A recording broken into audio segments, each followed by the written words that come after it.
the pubic tubercle, that's just somehow they feel safer. With females, this type of spandex is great for the lab practical. It's the only time I let you palpate anything other than skin on skin. In the clinic, you try to go skin on skin every chance you get, and I will actually go underneath this to demonstrate, but then I'll do it again on top. It's just one more layer. It's just like the layers of towels over a pencil. You're trying to palpate the pencil.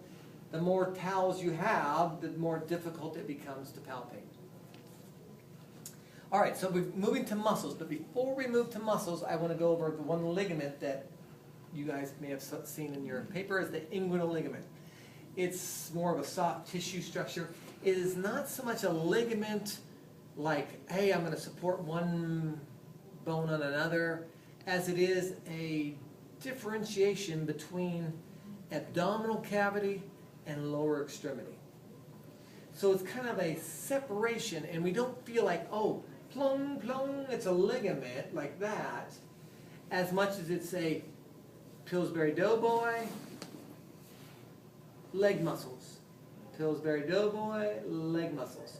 So it's a differentiation between tissue is really what you're looking for. And now you've palpated, I'm going to have you find that pubic crest like you did earlier when that was good. So then I'm going to put my one thumb there, and that's her pubic crest. The other one is on her ASIS. So I know from there to there is her inguinal ligament. Now, here's a perfect example, and you're going to have to just believe me that I'm not trying to build you up or I'm not trying to cut you down. But this is a perfect example. That's not very long, is it? You think of the inguinal ligament as something longer, don't you? Mm-hmm. If you really look at her ASISs, they're relatively close together. Now, Rose was an example. They're really close together. Now, nothing against Rose and nothing against Kristen, but I don't look at them and immediately say, oh, they have narrow waists, or narrow hips. I don't think you have huge hips. I don't think, oh, you big hip woman type thing. But it is narrower than I would have expected. But that happens a lot with athletic people. They tend to be the narrow pelvis type, especially for certain sports. Running is one of them. So it's very short. So then I'm going to try to feel that ligament.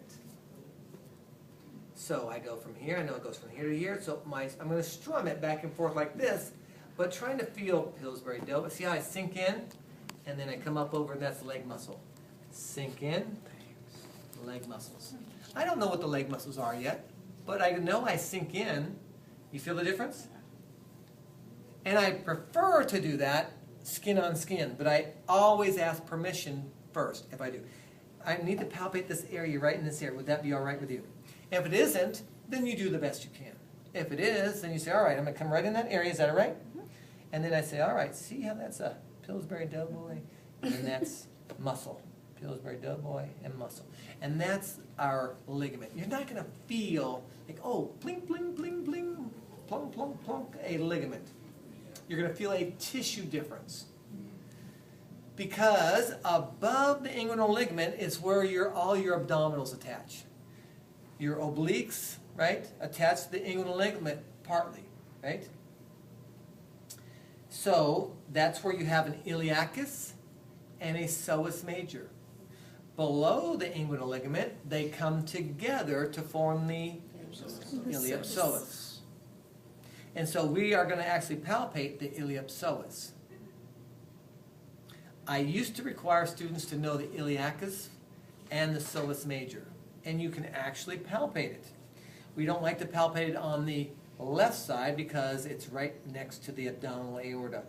So if I push down in here, I can actually feel it's tender, first of all, and you just ate lunch, probably, huh? But I can feel your abdominal aorta, and then I can say, all right, and I just slowly work my way down until I can actually palpate. But I don't have students do that anymore. I just have them palpate the iliopsoas Below. So if you're trying to palpate the iliopsoas above the inguinal ligament, below the inguinal ligament. All right. So now I am going to palpate the muscles, and I simply just try to drape the best as possible, just to make her feel safe. It's nothing more than that. With guys, I try to, like, you know, without being immature, I try to get their privates on the inside, so underneath that towel, because I'm going to be palpating this area. I don't want to be feeling more than I need to be feeling. It's for me and you, you know, that type of thing. So I am going to palpate 3 muscles in a row, starting from the ASIS, going medially. The first one that comes off the ASIS is what muscle? Sartorius. What does the Sartorius do? You remember it's called the Faber muscle? It does flexion, abduction, and external rotation. It does flexion of the hip and the knee. It abducts the hip and externally rotates the hip, but it actually flexes the knee and the hip. So by having her in this position, this puts all these muscles on slack so that it's nice and everything's relaxed and I can palpate it easily. So then I find the ASIS, I come just inferior to it, because that's where the muscle's going to be, and then I'm going to ask her to flex her hip. What I'd like you to do is lift your foot just barely off the mat and then back down. Okay? When I say lift, lift. Go ahead and lift. And then feel that and relax. Lift, feel that, and relax. So I'm strumming the muscle perpendicular to its fiber.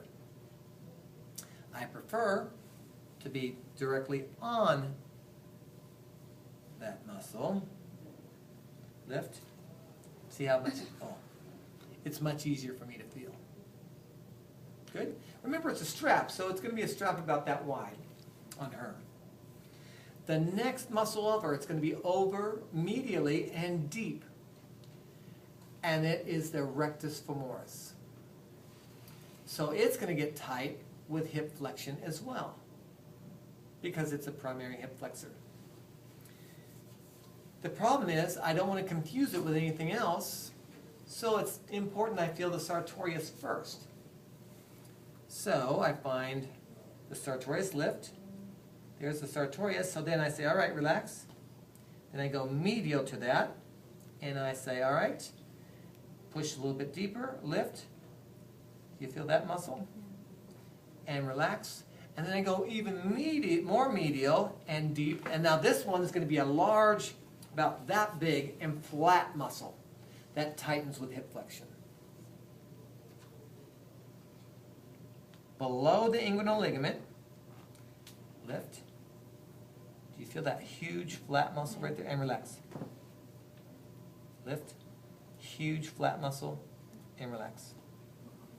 Is that still rectus femoris, or is that another? That's iliopsoas. So now I went from Sartorius to rectus femoris to iliopsoas. Good? We move down to the medial leg, and I'm really only going to have you palpate the adductors as a whole. And I'm going to try to show you the difference between adductor longus and adductor magnus. We will not be able to palpate adductor brevis. Why? It's too deep. Remember, it's deep.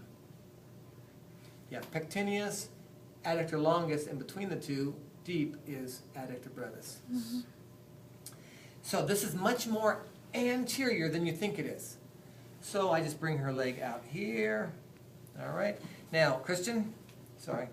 When I say, don't let me move you, I'm going to pull you in this direction. Don't let me move your leg, okay? Don't try to win, but don't let me move it, okay? So I go down about mid-shaft to the medial side, medial anterior side, and say, don't let me move you. Do you feel that? It's a nice flat band, just like that. Yeah, anterior medially. And relax. Relax. Mushy, don't let me move you. Feel that?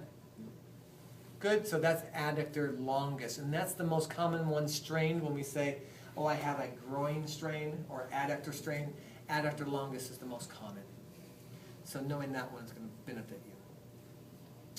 So those are all the supine ones, if I'm not mistaken. Okay, let's try the supine ones.